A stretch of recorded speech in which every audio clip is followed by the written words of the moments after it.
안녕하세요. 영화를 즐기는 다양한 방법의 영화학개론입니다.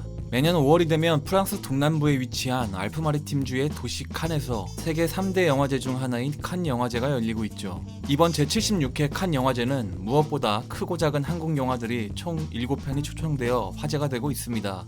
베니스 국제영화제, 베를린 국제영화제보다 큰 위상을 갖고 있는 칸 영화제를 두고 영화평론가 정성일은 자본 의존적일 수밖에 없는 영화라는 매체를 가지고 어떻게든 예술의 영역으로 끌어올린 자들의 축제라고 평하기도 하고, 또 다른 영화평론가 이동진은 황금 종려상은 노벨문학상이나 맨 부커상과 같은 위치다라고 평하기도 했죠. 칸 영화제는 이렇게 작품성에 대해 높은 권위를 갖는 영화제이기 때문에 여기서 수상을 하지 못하더라도 초청이 된 것만으로도 큰 영화적 인정이 되고 있습니다. 오늘은 전 세계에서 가장 유명한 영화제인 칸 영화제에 대해 자세히 알아보겠습니다.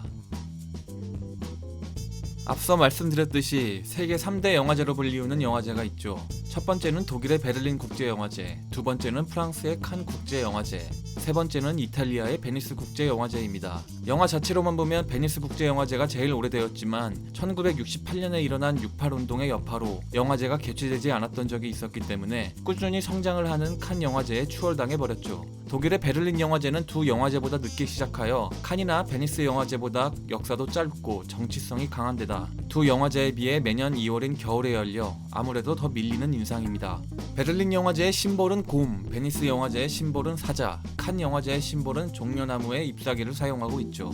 칸 영화제의 독특한 특징이라면 프랑스 전국의 영화관에서 1회 이상 상영한 영화만 초청 및 시상이 가능하다는 규정이 있다는 점입니다. 이는 아카데미 시상식에서 무조건 LA에서 상영 기록이 있어야만 한다는 규정과 비슷하죠. 오스카 시상식으로 불리는 아카데미 시상식은 아무래도 해외 영화를 제일 많이 만드는 할리우드의 미국 영화예술 아카데미에서 주최하기 때문에 많은 사람들이 아카데미 시상식을 영화제의 한 종류로 착각하시는 분들이 간혹 계시는데, 엄밀히 말하면 아카데미 시상식은 미국에서 상영한 영화들에서만 상을 수여하기 때문에 영화제가 아닌 상을 주기 위한 시상식으로 구별해야 하며, 시상식에서도 최고 수상인 작품상은 영화 감독이 아닌 영화 제작사가 수상합니다.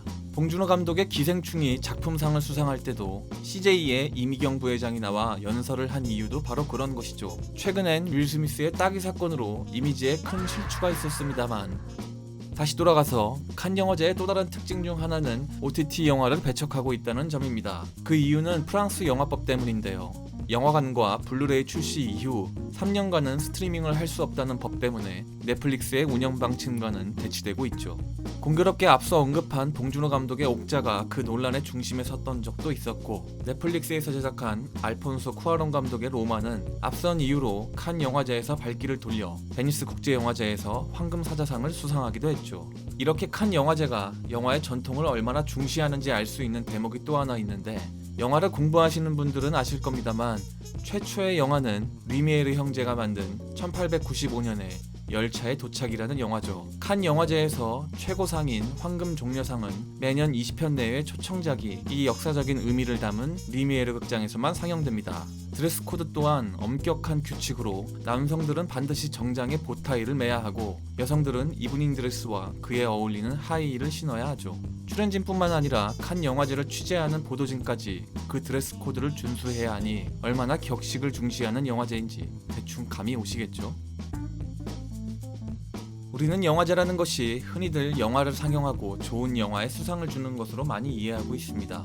영화제라는 것은 사실 영화를 상영하기도 하지만 그보다 더 중요한 기능은 영화라는 업계에 속한 세계 각국의 바이어들이 모여 영화를 사고 파는 일종의 영화박람회 같은 기능을 한다는 것입니다. 칸 영화제는 영화제로서 권위도 있지만 칸 영화제의 주된 수입원은 이 필름 마켓과 협찬으로서 세계 최대 규모를 자랑하죠. 세계 메이저 제작사들이 직배하는 영화를 제외하면 대부분의 영화 수입과 배급권의 판매가 여기서 이루어집니다. 물론 홍보도 같이 이루어지죠.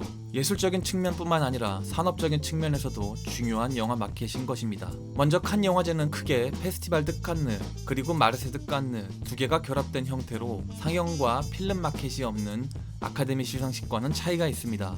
마르세드 깐느라는 마켓은 주로 페스티벌 깐느보다 2-3일 정도 일찍 끝나는 편이기 때문에 영화제 끝에 열리는 시상식에서는 처음보다 조금 한산한 편이죠.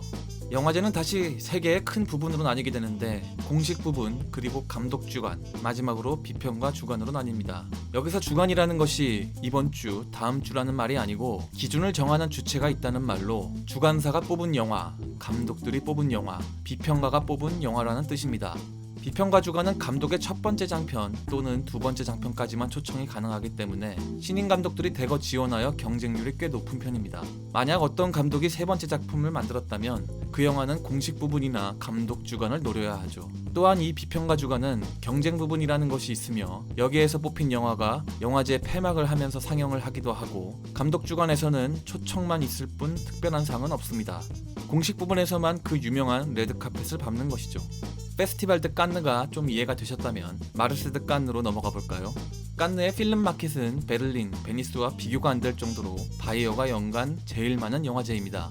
이를 위해 깐느 영화제 측은 마련한 부지에 많은 영화 배급사들이 영화를 사고 팔 수 있게끔 부스를 차려놓고 그곳에서 영화를 사고 팔게 되는데 매년 190에서 200개 가까운 민간 기업들이 부스를 열고 있으며 특별히 국가관이라고 해서 고급 방갈로 같은 것으로 꾸미거나 인터내셔널 빌리지라는 관을 열어 해변가 근처에 설치해두죠. 이 둘의 시설료, 관리비, 사용료 등은 한 칸당 최소 수천만 원을 호가하고 해변가 근처로 갈수록 1억이 넘는 것들도 있습니다. 영화제 측에서 보면 영화제로 얻는 홍보 외에 임대료만으로도 수입이 어마어마한 것이죠. 이렇게 차려진 부스에서 영화를 수입해다가 파는 수출업자들이 영화에 대한 설명도 듣고 상담도 하고 가격에 대한 딜과 거래를 합니다. 기본적으로 비딩은 기획안이나 트레일러를 미리 받고 논의해서 직접 성사가 되며 셀러가 제시한 에스킨 가격을 먼저 대략적으로 입찰하여 진행합니다. 간혹 공식 상영 전에 칸 영화제에서 마련한 작은 영화관에서 마켓 스크리닝이라고 하여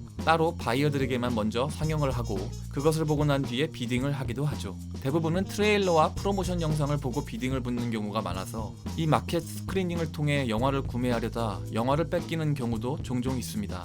반면에 영화 전체를 보지 못하고 비딩하는 경우에는 추후 영화의 완성도가 떨어지는 부분에 대한 리스크를 감내해야 하는 모험적 측면도 있죠. 영화를 보지 않은 채 선판매되는 것은 이러한 장단점이 있는데 선판매는 주로 시놉시스, 캐스팅, 감독, 트레일러, 기획안 정도를 보고 삽니다. 만약 여러 나라에 먼저 영화를 선판매했다면 추후 그 영화가 아무리 잘 돼도 수출을 못하는 것이 그 룰입니다. 작년 칸 영화제에서는 헤어질 결심, 브로코가 선판매되었고 특히 헤어질 결심은 190개 나라에 선판매되어 기생충을 넘어서는 기록을 세웠죠. 반대로 브로코는 애프터마켓에서 조금 더 팔렸으며 두 영화 모두 계약 조건은 다르지만 대략 총 제작비의 50% 이상은 선판매되었다는 후문이 있습니다. 참고로 작년에 한국 영화의 부스는 CJ, 롯데, NEW, 파인컷, 에이스메이커, M9 등 8개 업체가 참여해 칸 영화제에서 부스를 열었습니다. 그렇다면 역대 대한민국 칸 영화제 수상작과 그 외의 초청작들을 알아볼까요?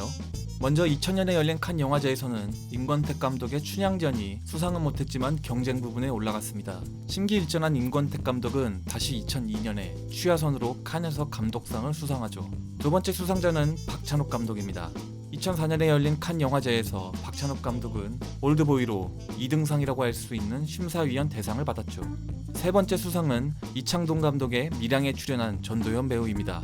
밀양은 아쉽게도 수상은 못했지만 대신 출연 배우가 연기상인 여우주연상을 받게 되죠. 네 번째 수상은 다시 박찬욱 감독이 받게 되는데 박쥐라는 작품으로 심사위원 대상을 받습니다. 다섯 번째 수상 또한 한국의 이창동 감독이 만든 시가 각본상을 수상하죠. 이창동 감독은 그동안 시 외에도 버닝으로 계속해서 본상 부분에 진출하고 있었던 상황이었습니다. 그리고 여섯 번째 수상의 주인공은 대망의 기생충입니다.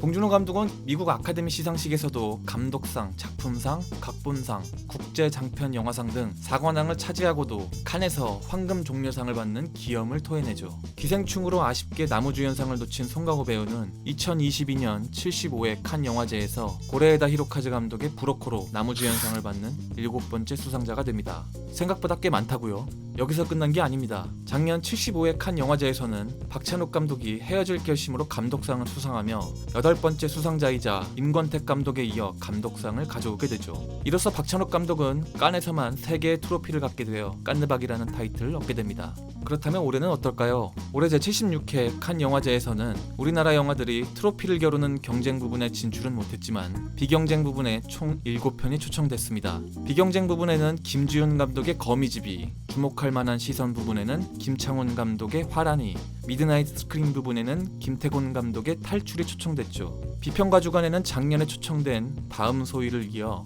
유재선 감독의 잠, 감독 주간 폐막작에는 홍상수 감독의 우리의 하루가 뽑혔습니다. 전세계 학생들이 만든 단편을 소개하는 라 시네프 부분에서는 서정미 감독의 이씨 가문의 형제들과 황혜인 감독의 홀이 선정되었고, 이 부분에서 황혜인 감독의 홀은 유일하게 2등상을 수상했습니다. 이 밖에도 비경쟁 부분에 초청된 미국 HBO 드라마 디 아이돌을 통해 블랙핑크의 멤버 제니가 칸에 방문하기도 했죠.